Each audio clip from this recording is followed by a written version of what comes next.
All right. Hello, everybody. Thank you for joining our webinar this evening. This is our second family dynamics presentation that we've done with Thomasina. And what we're going to talk about tonight is patterns under pressure, how families cope with tensions, and just a little bit about Thomasina, if you weren't here for our first session, is that Thomasina, she helps families develop connected and capable stewards who lead through tensions and transitions without fracturing the family. She is the founder of Sankofa Legacy Advisors and she's on developfamilyleaders.com. So, what she's going to talk to us tonight about is that when tensions rise within a family system, the family reacts automatically in four predictable relationship patterns to reduce the discomfort and seek stability. So, tonight, what she's going to talk to us about is the four relationship patterns, what they are, how to identify what these patterns look like in family interactions, and how to understand your own engagement and how it contributes either to maintaining or shifting these patterns.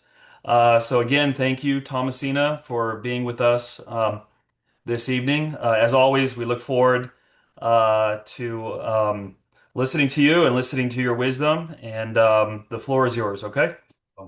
Thank you so much, John. Thank you for having me back for session 2 of 3. And thank you to those who have joined us this evening.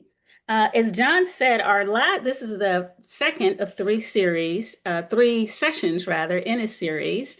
Our first one was last month, and the topic then was unspoken truths, why what's most important is hardest to talk about with people you care about most.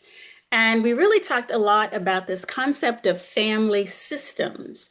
What does it mean to refer to our families as systems? The most succinct way to think about it is it's just the patterns of how a family interacts with each other. A system are the patterns of how a family interacts with each other. Those patterns tend to have developed over years and in many cases over generations.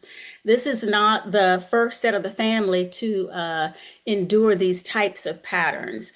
There are typically 4 of them, and because they are so ingrained in how we tend to react to each other, particularly under stress, we really aren't conscious of them. We're not aware of what is going on. It's just kind of we do what it is that we do. And last time I showed a little video clip of 2 little fish swimming along. An older fish comes towards them, and the older fish says, "How's the water today, guys?" The little fish keeps swimming, and then one looks at the other and says, "What's water?" And that is essentially what our family systems can be like. Again, we're so ingrained, so immersed in them, we don't see them, which makes tonight's topic really important because we're going to talk about patterns. And patterns are what help us to actually see our family system. It's really interesting that oftentimes when we want to resolve an issue or work on something that we're concerned about in our families, let's say, for example, a young person is not doing so great handling money. That might be the visible issue that we see. And so the response oftentimes is to do things like, well, we'll get them into some sort of budgeting class, particularly if it's like a young person who's living away from home on their own and needs to learn how to manage their money better. We might want to get them someone to help them figure out budgeting and how to stay within a certain amount of money per month.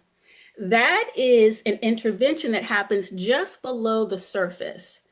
Difficulty budgeting is the tip of the iceberg that we see. Just below the surface, we'll say, okay, we're going to get them some help to figure out how to work on budgeting. And that may be helpful for a while. Most interventions that happen just below the surface can be helpful temporarily. They often don't resolve the issue longer term because they haven't gone deep enough.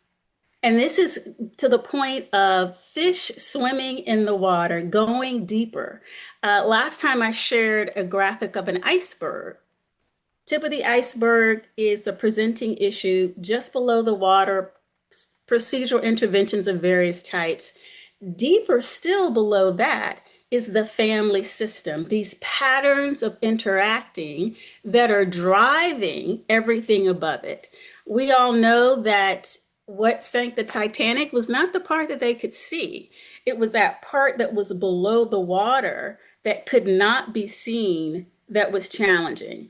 And that's why, again, patterns are so very important. The other thing I think is important to reflect back on, if you were here last time or if you weren't, is to be cognizant of the fact that the reason that it's so important to look at our family as a system, to look at the patterns of interacting, is because it helps us to get really to the root of what is going on in our families.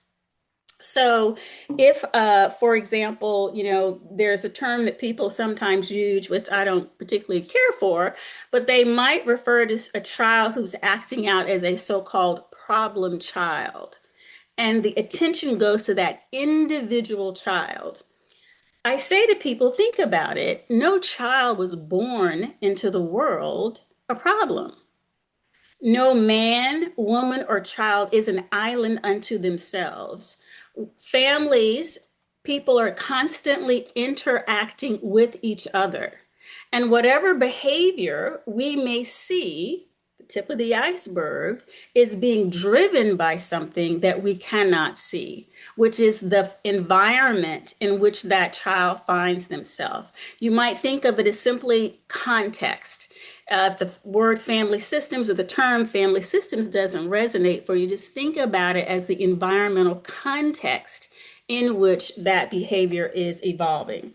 And when we can step back and broaden our lens, it helps us to recognize the broader context in which the child's behavior is developing so that we're better able to address it in a way that is more likely to have sustained impact, because it's not just the child, it's the patterns of interacting amongst multiple people. Patterns, sometimes people think about them as being negative, a child acting out, or there's a conflict between two family members. But what's really happening is the family is reacting to some increase in tensions within the family. And tensions, anxiousness, can arise from multiple different sources. So, for example, someone getting married, and if you've ever had to plan a wedding, all kinds of issues and things swirling around that. Time of fantastic celebration, a lot of happiness and joy, but also some anxiety there. Patterns can come into play in those contexts as well. Uh, Classic example is parents maybe are paying for at least part of, if not all of a wedding, and they have set aside a certain budget, but the young people may be going over that budget and want the parents to increase the budget. Still a joyous occasion, but questions around the budget can cause some tensions. Same thing with a new arrival, a baby coming into the family. People very excited. Who doesn't love little babies? But that entrance into the family of another being that needs a lot of attention, particularly in their earlier years, requires that everyone else reorient to the baby. Sleep schedules will change, work schedules may change, it impacts finances. All of those kinds of issues, even though the baby's arrival is a positive influence on the family, can still cause an increase in tensions within the family. So, what I'd like to do is to go through the four patterns that we're going to talk about. These are the patterns that occur most commonly in families when tensions rise, from positive forces or not so positive forces. And then I'd like to take you through an exercise to see how you resonate with these different patterns and which of the ones tend to show up the most for you. And then we're going to take some questions and answers. So with that, let me share my screen so that I can show you the various patterns. Okay, just got permission to do that.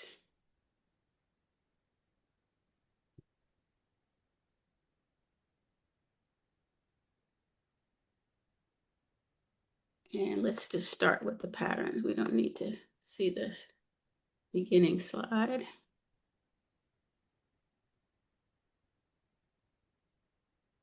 So you saw a little bit of a preview there, but I am going to, the first pattern that I want to share with you is what's referred to as over and under functioning. Over and under functioning.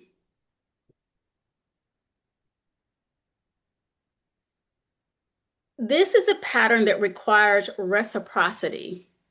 By that I mean, if someone is over functioning, then by definition, as you see on the seesaw here, it means that someone else is under functioning. A classic example here is what's referred to as the so-called helicopter parent, over functioning. Parents who won't allow the child the space, frankly, to make some mistakes and to learn on their own, wanting to do everything for their children. There's all kinds of articles in the press these days about children who are even in college having their parents intervene around the child's grades, the parents coming and talking to a college professor, not just a child who is maybe in elementary school. Implications clearly for that. The child then does not learn to function and develop the capacity, the skills to be able to figure out life on their own. And wherever there is an overfunctioner, there is by definition an underfunctioner.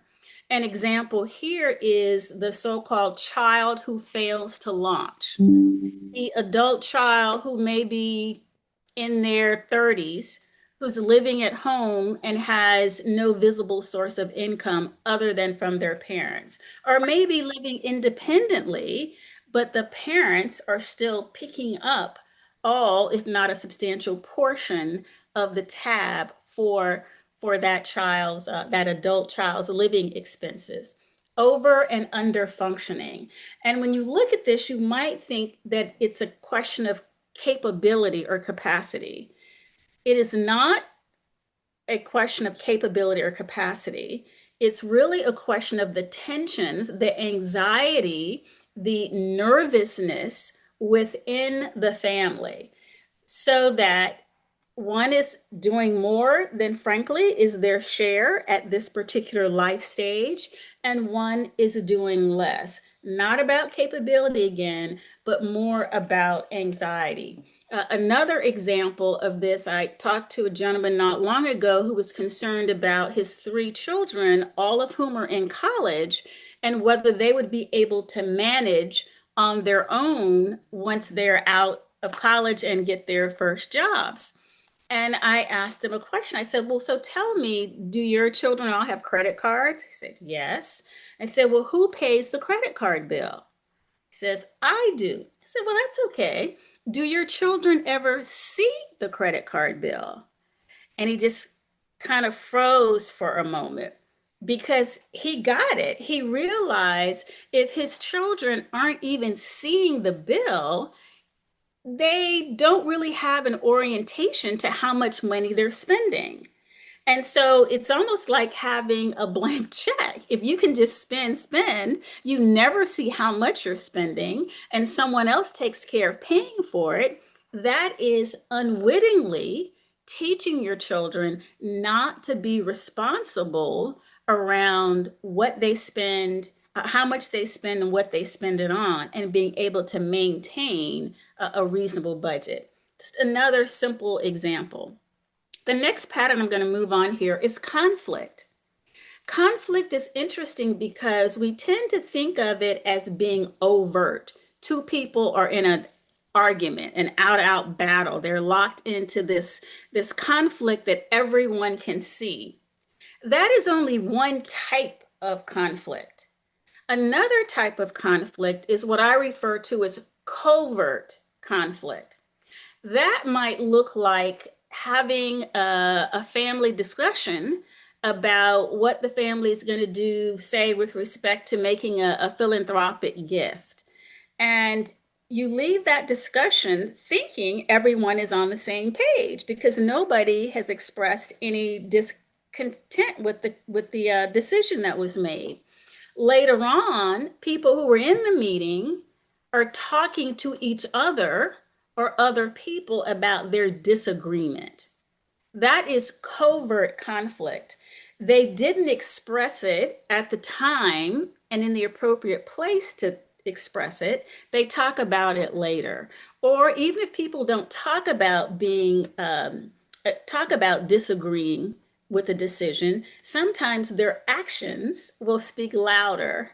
They will engage in conduct that is really throwing up roadblocks to something that everyone else thought that they'd agreed to because they didn't express it. So overt and covert as it relates to conflict. That one is fairly easy, I think, for people to see. I think the point to remember on all of these is that the conduct is really happening on a spectrum. For over and under functioning, that's pretty easy to see, over, under. For conflict, the spectrum is from overt, out and out, arguing all the time, to covert, not saying anything, but then not advancing the decision that everyone thinks you have agreed to. The third pattern that tends to show up is distance. And this one again appears pretty simple on its face, but it is also on a continuum. Distance meaning it can be too far apart. I have worked on a couple of different cases with young people, the next generation. I work with a young woman in Dallas, Texas, who literally moved to Alaska. She moved as far away as she could get from her family. In another case, a young man moved from Manhattan to Los Angeles, all the way across the country, quote, to get away from the family. What people don't recognize is energetically, they're still tied to their family. If the reason that you're moving across the country is to get away from family, that is still a connection because it is avoiding the contact because the tension is just too much. Other types of distance like that are not necessarily physical distance, but emotional distance. You can have two people living in the same household who really are not communicating with each other at all. It's almost like they're living separate lives or only going through the motions for obligation's sake. Another type of distance on one end of the spectrum. Physical distance or emotional distance is really what we're talking about there. On the other end of the spectrum, you have families that candidly can be too close. And by too close, I mean there's really no space to breathe. I hear this from young people a lot that they feel as though they are almost being compelled by their parents to do everything that the parents are doing when the parents are doing it. This an example is when families have vacation homes. Talked to a young man not long ago. His family has a vacation home that's on a lake. And so they will go to the family compound. Really, it's a large physical area. And he'll want to go out on the boat. And then mom says, well, wait, I want to go. And then mom says, well, you have to wait for your sister to get ready or for your cousin. And the young man is frustrated as heck because all he wanted to do was just go take a spin around the lake before dinner. But the insistence that everybody has to do the same thing at the same time. I've had cases where, frankly, parents basically threaten their children to have a conversation with me when I first started working with the family. And I always ask people, please don't threaten anybody to do anything. Don't try to force that closeness, because think about it. The more that someone tries to force you to do something that you don't want to do, the more you're going to resist. That leads to that kind of emotional distance. Sometimes I've had cases where young people will show up, for example, at a certain family meeting. Everyone is required to attend the meeting once a year, whether you want to be there or not. So you have the situation where people are physically present, but they're emotionally checked out. That is not helpful. Or cases of phones are a huge issue these days. Cases where a parent will go on vacation with the family, but spends all the time on conference calls or on email. Being physically present, but not emotionally connected and engaged with the family is a form of distance. Another form of distance that people don't think about is distancing, but the tendency to want to change the subject. Just because you don't want to talk about something difficult, to switch the subject and talk about something else can be challenging in families. And again, it is about the tension, the discomfort in having these conversations. And I saved the best for last. The last pattern is referred to as triangles. Triangles are fascinating. Triangles are considered in this teaching. The teaching that this is all based on is called Bowen Family Systems Theory. I'll give you some resources on that at the end of the session. That is actually how John and I connected over our mutual interest in understanding families better, and through a program by the Bowen Center for the Study of the Family, which is out of DC. Dr. Bowen was a psychiatrist who came up with this theory by observing families. This was in the 1950s. In the 1950s, all of the literature, the science, the evidence said you focus on the individual. It was Dr. Bowen who said, wait a second here, I'm seeing some different things. This child is behaving differently when the mom is around or the dad is around. And this is how he developed the theory. Dr. Bowen posits that a triangle is actually the most stable relationship. I know that we've all been socialized to think about the most desirable relationship being two people for social reasons. The reason that Dr. Bowen says that the most stable relationship is three people is because whenever there's any sort of tension between two people, they're not able to work it out. They're not able to have the conversation, and they may not, and oftentimes do not, recognize that there is some tension. They will instinctively, automatically draw in a third person. The intent being to kind of spread out the tension and bring a little relief to themselves. The first triangle that we're all involved in is with our parents. The example I like to use here is child wants a cookie, goes to mom and says, Mom, can I have a cookie? And mom says no. So if you grew up in my household, you just run and ask dad, because dad was pretty laid back and dad would say yes to just about anything. And if dad wasn't paying attention, he didn't check to see, well, did you ask your mom what she had to say? And he'd say, yes, so you got your cookie. That is a triangle. So now mom, there's some tension between mom and the child because mom has told the child no and the child has gone around mom.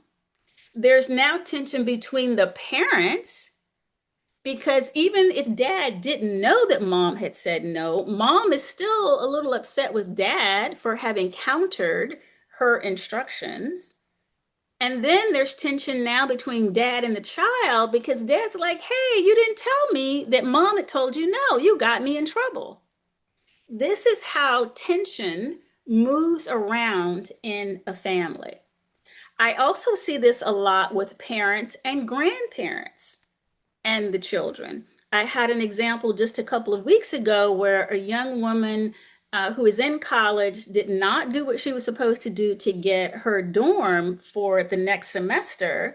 And by the time she got around to it, was told, I'm sorry, we don't have any more on-campus housing. You're going to have to, we'll put you in housing provided by the college, but it won't be on campus. You're going to have to take a bus like 45 minutes. Well, she didn't want to hear that. So she called mom and said, Mom, I have a girlfriend, frankly, in the same spot. We'd like to get an apartment together. Her dad found an apartment across from campus. Can you give me the money to sign and co-sign the lease so I can get this apartment? Mom says no. Mom is furious that the young lady didn't do what she was supposed to do because mom had reminded her about this deadline, and mom wants to teach her some responsibility. So mom says, No, I'm sorry. We can revisit this question next semester, but no, you're going to have to get on the bus and go 45 minutes each way back and forth to class. Young lady's furious. She hangs up the phone. She dials and calls her grandmother.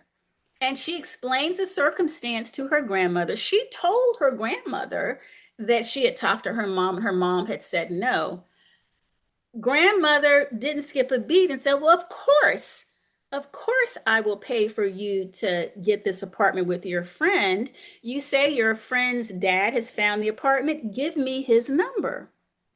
Grandmother calls the father of her granddaughter. She doesn't call her own daughter.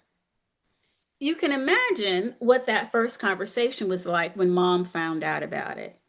Mom is furious. So now there's tension between mom and grandmother and mother over this, as well as tension between mother and daughter has increased because daughter has gone around mom's head. And now you have a situation where there's all kinds of anxiety and tension within the family that did not have to be there. That is a classic example of triangles. Triangles also happen between siblings. Siblings may be having a dispute and one of them reaches out to the parent. Parent gets involved and wants to take one child's side over the other. Obviously, that also then creates challenges. I see this as well with advisors. Sometimes parents who, for example, do not want to talk to their children about finances or about their estate planning, they're uncomfortable talking about it, so they want to outsource it to a professional. That then creates questions between the parent and the child that are even deeper than the questions that the parent might have thought were becoming at them from the child in the first place. So there you have it. Those are the four patterns: over under functioning, conflict, triangles, and distance. And one of the things I hope you'll notice, I know that we don't have access to for people to actually verbally respond, but I hope you'll notice here that patterns by definition require at least two people, and we're talking about triangles 3. This is used to illustrate that while we may be socialized to want to find blame or fault with one person who we consider to be difficult, what is actually happening is that the family system, these patterns of interacting with each other when tensions rise, these have developed over time as a way to try to stabilize the family. None of this is considered bad. It just is. It's how human beings are hardwired. It's our nervous systems reacting to concern about what other family members are going to think if I'm candid about what I think here. It may be people seeking approval as to why there might be some tension that rises. Grandmother who agreed to the lease with the college student, she wants to be the favored grandmother and wants her grandkids to come to her for everything, even when she knows it's against what the parent of the child actually wants. So these are ways of seeing the system, and you can literally sit down and map them out. If you draw a family tree, for example, do that and then try to go back at least 3 generations from to your parents and your grandparents. Why 3 generations? Because it's easier to see these patterns. And when you can see these patterns in prior generations or across generations, it helps to depersonalize things. Rather than focusing on the individual who's here today, if I can recognize, oh my goodness, this same thing happened in my family between grandma and grandpa before I was even born, then maybe there's another way for me to think about what is happening here. And the other thing is when these patterns are not interrupted, they're going to get passed on to generation. If I cannot figure out how to talk to my children about money and I want to outsource that to a professional rather than having the professional help me to have the conversation, it's going to be difficult then for my children to figure out how to talk to their children, my grandchildren, about money. And that pattern keeps going on, generation after generation. So, the way that I think about this is helping families to develop the capability and the capacity to have difficult conversations, to be able to work through challenges and tensions on their own when there's some kind of upset in the family or something again that is positive, that's a celebration, but it still cause the anxiety level to rise. These again are all natural ways that our nervous system automatically, instinctively reacts to ease the discomfort of the tension. There's nothing to be ashamed of here. There's nothing negative about it. I actually encourage people to think about these as coping mechanisms. Simply think about it as a way to try to cope with the tension and the anxiety that may exist in the family. Rather than thinking about challenges as personality driven, step back. If you have to physically write it out on a piece of paper and diagram these different patterns to see what is really going on below the surface within your family. I'm going to stop there, John, and ask if anyone has any questions at the moment. Anybody's put anything in the I guess it's Q&A because we do not have chat. So if you have questions, if you'll type those in the Q&A, and then John will share those with me.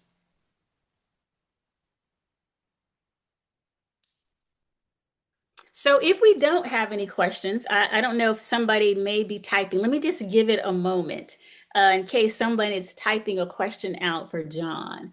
And I'll tell you that the next segment of what I want to do is to share with you what I call a pattern snapshot self-assessment. Pattern snapshot self-assessment. And this will be an opportunity for you to take a look at a whole set of different behaviors that correspond to each of these patterns, and then figure out which pattern tends to show up most often for you. Do we not have any questions, John? If not, then I can go to show the assessment, and then we can come back for Q&A. Yeah, sure. Yeah, thanks, Thomasina. No questions yet have come in, but just for me, just a couple observations. I really like your fish and the water analogy where you can feel that you're in the water, but you can't see it. And you're relating that to an emotional system that you're operating within. You can't see it, it's invisible, which is why it's so difficult to recognize these patterns, but you can feel it. You can feel the people around you, you can feel the emotions, but you can't see it. So I think that's really powerful view on that. And then also, I really like your iceberg. You only see the tip of the iceberg. You don't see what's under the water. And it wasn't the tip that sunk the Titanic. So I thought that was Also really great. So yeah, I don't see any questions yet. So yeah, you can go ahead and continue with the snapshot. Okay, so what I'm going to share now is a tool I created that, again, I call a pattern snapshot self-assessment. That hopefully, let's see if that's at 100. Let me make it just a little bit larger. Hopefully, everyone can see this.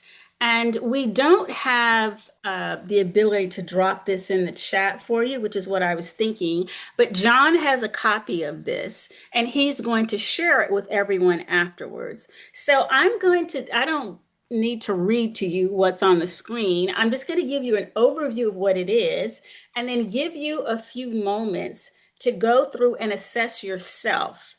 This is strictly for your own information. You are not being asked to share this with anyone. You don't even have to share it with anybody in your household.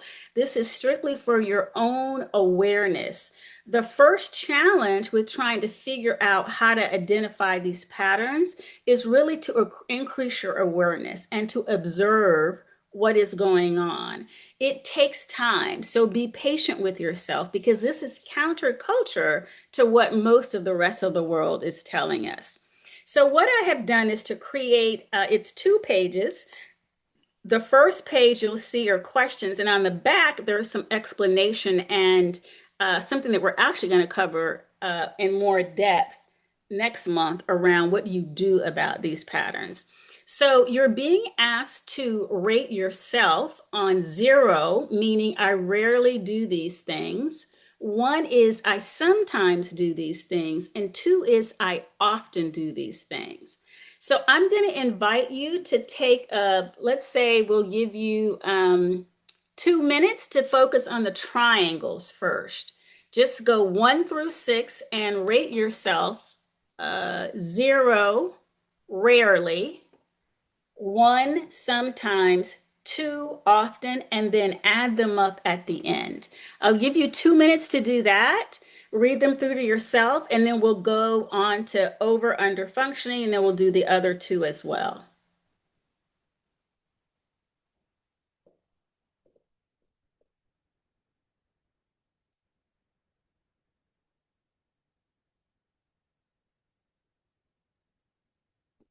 And I'm assuming everyone can see the screen. I don't know if anybody's on a phone. Hopefully not. If you are on your phone, again, you'll have this for yourself and be able to work through it after today's session.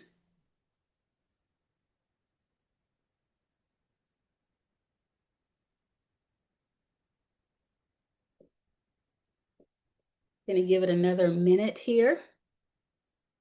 And this is not, there's no trick questions, no need to overthink this, just what comes to mind. 0, rarely, 1, sometimes, and 2 is often. Focused only on triangles at the moment.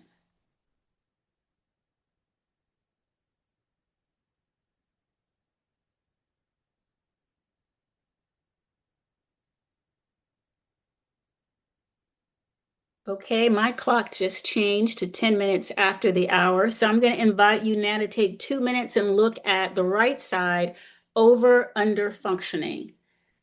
These are different ways in which this particular pattern tends to show up. 0 for rarely, 1 for sometimes, and 2 for often. That's at the very top of the screen there.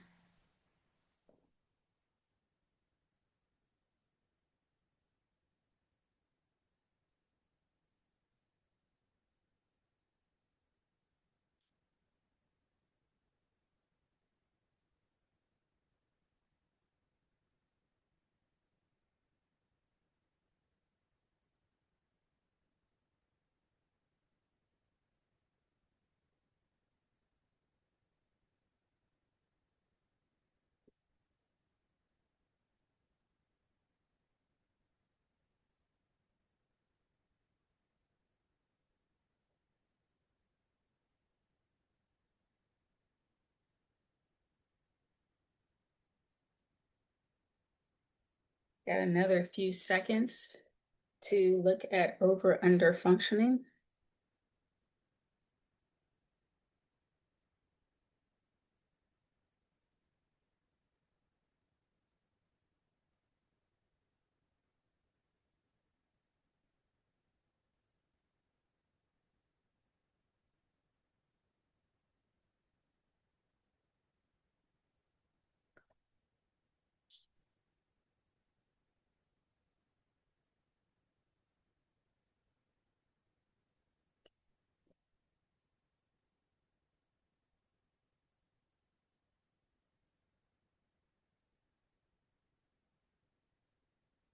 Okay, I hope everyone has had an opportunity to read all six of those. So I'm going to slide it down and we're going to look at conflict first.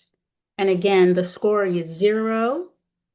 If you don't do this at all, rarely do it. Two, I'm sorry, 1 is sometimes, and then 2 is if you do it more frequently.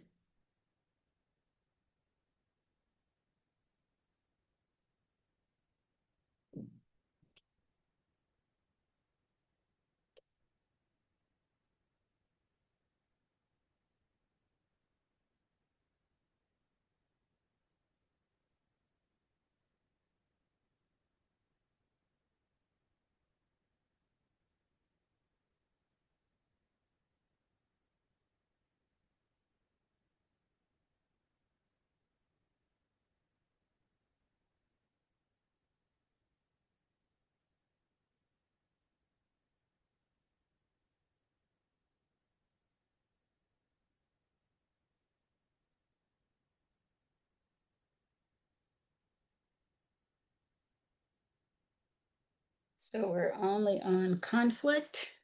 Remember, it can be either overt or covert.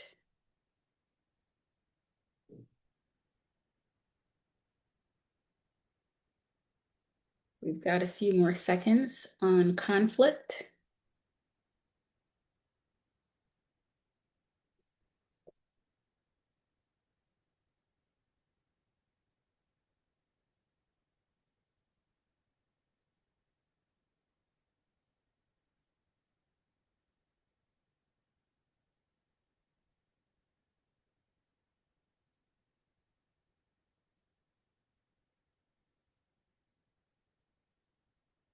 And that 2 minutes is up. So our last 2 minutes here is going to be focused on distance. And again, distance in this theory can either be far apart, too far apart, or it can be overly close, leading to emotional distance.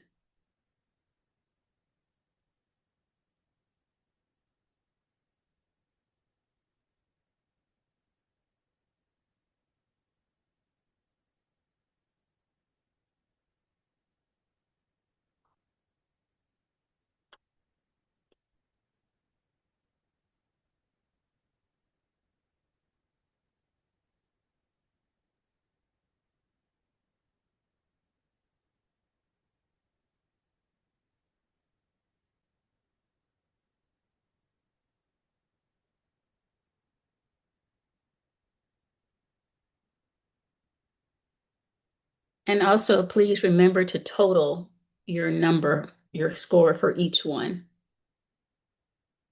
0, rarely, 1, sometimes, and 2 is more often. Excuse me.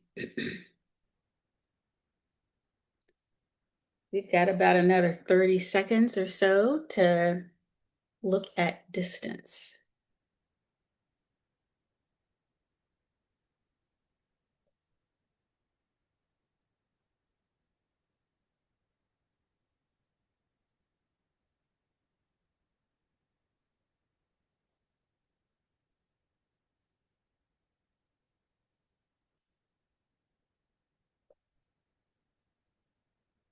Okay, that's the last 2 minutes. I hope everyone has had sufficient time to look at those. And I'm curious whether anyone wants to share in the Q&A what came up for them. The goal of this, again, is simply to provide an opportunity for you to look at how you personally engage when tensions rise within your family. You add up the scores for each of the 4 patterns. The one that is highest for you is the pattern that you tend to show up most in your family. It is not a label. It is not intended to characterize you as this or that. It's an awareness tool to be conscious of the ways in which you show up when tensions rise. And I see we have one question that got popped into the chat. Then I want to go and talk about how you might then disrupt or interrupt these patterns as a way of figuring out how to engage differently in your family without leading to these kinds of fractures. Do you have a couple of questions, John? Yeah, so I see a few that are coming in. Ah, people shared their scores. Yep. I Fantastic. see six for triangle, two for over under, five for conflict, five for distance, six for triangle. Yeah, six for triangle. So how do you, if somebody completes an assessment like this, how do you evaluate what that means? What that means is simply that your tendency is toward the pattern that had the highest score. That's the one that you tend to show up most in your family. And I'm not at all surprised that triangles was highest Mm, because triangles again are the most fundamental building block of um, relationships according to Bowen family systems theory. The reason for that is when two people are in a relationship and there's some kind of uneasiness, they are generally not even aware that they're doing this. As I said, the first triangle that all of us are involved in is from our parents or caretakers. And what can happen sometimes to the point that there's a whole concept or body of study on what's called family projection. There may be some tension between the parents. The parents don't recognize it consciously, but rather than them working through whatever their challenge is, they project onto the child and start looking at what the child is or is not doing. They over focus on the child mm, as an unconscious distraction from the tension between them. You will sometimes, I will also see this if there's a family foundation or a family business or some kind of organizational setting. While this theory and these patterns were discovered in the context of families, they actually are ways of thinking about human behavior in general. So they show up in our faith communities, in our civic organizations, in our workplaces. Um, they're everywhere in society. And being able to better manage yourself when these tensions rise is a form of leadership that is increasingly in demand. There was a time when in corporate America they talked about these as being soft skills, your ability to manage yourself. Well, those are being rebranded now within corporate America as power skills. The ability to work through differences and not fracture relationships is helpful both in our families and in our workplaces, in our faith communities and our civic organizations. So it's a way to say this is something I need to look at. If I am in a triangle and maybe I'm the person who is frankly avoiding a difficult conversation with someone and therefore focusing on a third party. The thing to do is figure out how to have that difficult conversation rather than continue to avoid it. Because reaching out to grab another person, let's say two siblings are locked in a dispute. One of them reaches out to the parent. They may vent to the parent, but that isn't necessarily resolving the dispute between them. And then when the tension is so gets so great, it may be then that the parent reaches out to the second parent. So then we have what are called interlocking triangles. The anxiety is being spread amongst more and more and more people. more people are talking about the issue, but the issue isn't getting resolved because the two people who have the issue aren't working with each other to try to figure out how to work through it. People will sometimes say, well, Thomasina, well, what if my sister won't talk to me? That happens, but you can still do your part, even if no one else chooses to do anything differently. If the situation is such that you feel like your sister owes you an apology and she refuses to give you an apology, you could continue to hold a grudge. And then that may involve other family members. Maybe your children or your sister's children then start taking sides, and the whole thing spirals out of control. Or you could decide that I'm not going to hold this. I'm not perfect, so I'm not going to hold my sister to being perfect. Or you could decide that you're going to set certain parameters around your relationship. There are a number of options that you can then think about how to pursue to keep the relationship intact. Because I will tell you, both from working with clients and from my own family's lived experience, it's incredibly difficult to repair broken trust and ruptured relationships in a family. It's incredibly difficult. And what it really takes, frankly, is one person being willing to say, I'm going to do this thing differently. In a situation where you're talking about distance, people sometimes are labeled as not being cooperative or being disengaged and not interested because they are distant. And I find that that's oftentimes a mischaracterization of what's happening. People will take physical or emotional distance often as a way to protect themselves. Remember, these are coping mechanisms that have been learned over time. Everyone's doing basically the best that they know how.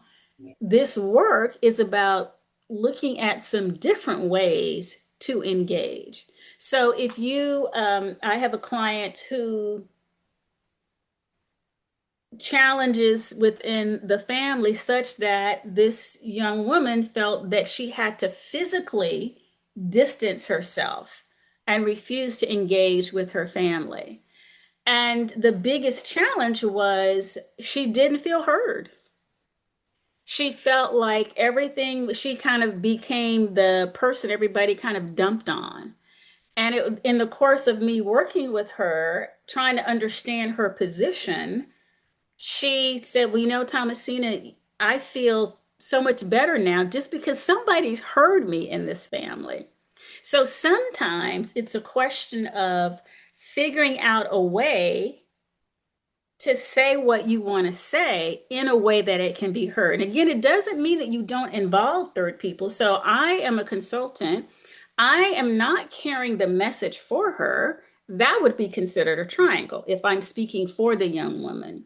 But if I have an understanding of what the young woman's concern is, I helped her then to figure out the circumstances. We had a little plan. When do you talk about this issue? To whom do you talk about the issue? In what order do you talk about the issue? And then we even did a role play, and I was present when she finally had the conversation. She asked some questions about whether she was heard. I asked some questions. And at the end of the day, they were able to get to a very different place because she was willing to do something different. She was hesitant, I will tell you, initially. It took some time, but she mustered the courage to do it and so was able then to get to a different place.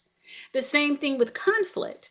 Oftentimes, people think of conflict as just personality clashes.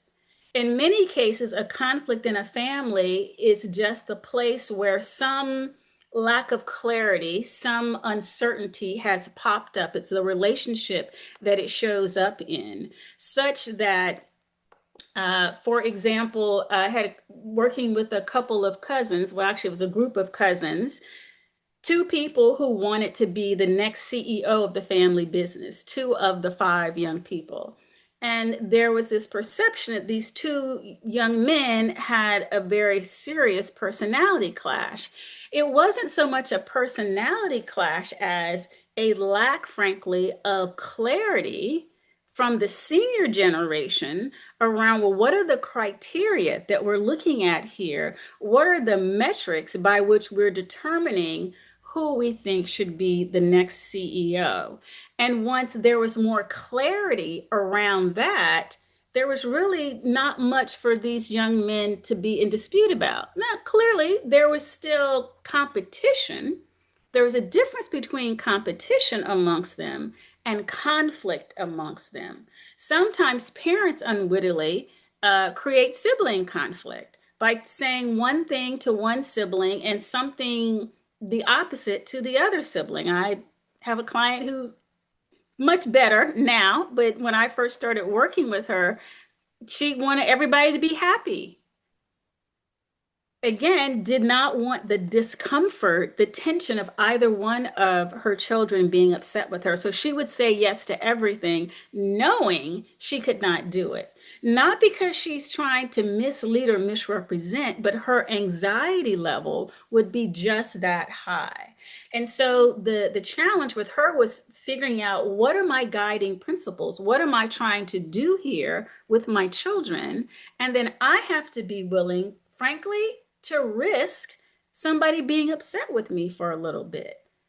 Generally, they get over it if you've explained the rationale, the reasoning behind what you're doing, so that everyone understands what is going on.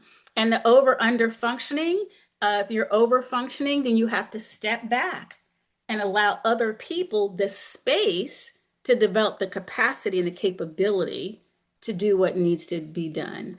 And the people who are under functioning have to step up and take responsibility for themselves. I see we're just about at time here, John. Oh, thank you. I see someone else put their scores in. And again, these are not intended to be labels in any way. It's something for you to think about. This is all about looking at a different way to see your family and how to engage differently to avoid these fractures within the family and figure out what you can do. What is your role in this? Again, our tendency is to look at other people and think it's about them, but because it's a system, and we're all connected. If you think about gears, for example, we're all connected. So if I change my behavior in a dispute with my cousins, the dispute by definition has to change. It by definition has to change. I So see a question here, John. You want to ask that? I see we're right at time, though. I don't want to hold people up. I know dinner yeah, may be. yeah, sure. Yeah, I see one last question that came in, and Thomasina, if you want to address this, and then we'll close from there. Okay. So Sure, this sure. is I was curious about how to approach a situation where the other person simply won't acknowledge any of your points and is rather unwilling to be open in any circumstance. So maybe somebody that kind of thinks they know how things work and maybe not open to, or the way I'm reading this, somebody that's not really looking to collaborate and have like a Socratic conversation to get to, the truth of the conversation. Somebody maybe that just knows things and maybe not open to collaborate. That's kind of how I see that. But what would you advise in a situation like this? So, I think all you can do is all you can do. This work is about developing your own leadership, your own sense of self. You know what the facts are in whatever this situation is. And if you have reached out to that person and they don't respond, you still do what you know the right thing to do is. I had a situation in my own family, and reached out to people, no response, no response, no response. I just started little things like sending people text messages on holidays and for birthdays. And I will tell you, it literally took a couple of years years for certain people to finally respond and acknowledge it. But you just keep doing what it is that you know you're supposed to do. You can change that relationship by how you engage. I think the thing you do not want to do is keep trying to convince them that your way is right, because that's kind of like pushing them against the wall. They're never going to admit that they are right. And they don't have to admit it so long as you know and that you conduct yourself accordingly. The more we try to push other people to see things our way, oftentimes they resist just because you're trying to do it. It's almost like the political parties these days. Republican says yes, Democrat says no. Democrat says no, Republican says yes. Just on general principle without looking at the merits. And that's a form of conflict, actually, is to continue pushing, trying to get the other person to agree. You just say, I see it differently. I see it differently. And you will be surprised at how often that other person may come around by not arguing the point continually. For some people, frankly, it's also important to know that conflict like that is a form of being in relationship.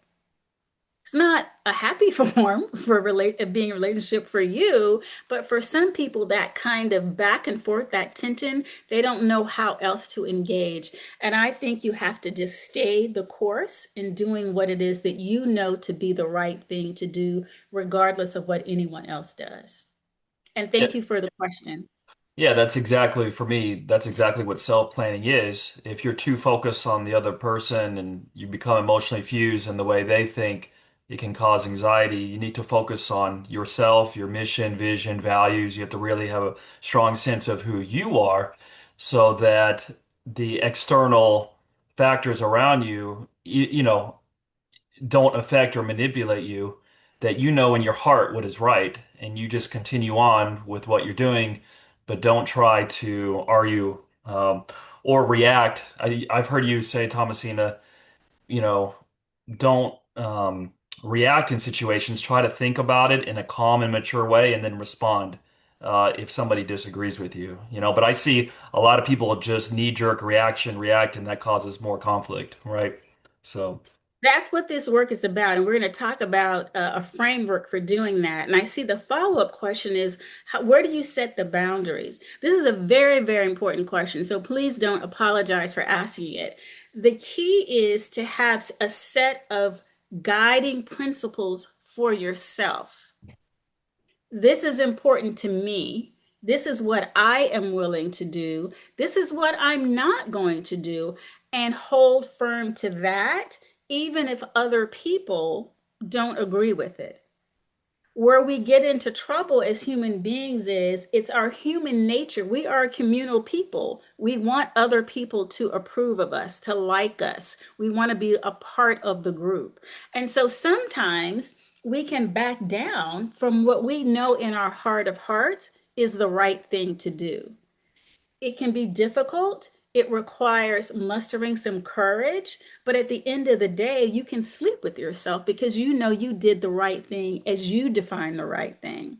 So I would say to that person, the first thing to do is decide what are the guiding principles that are important to you.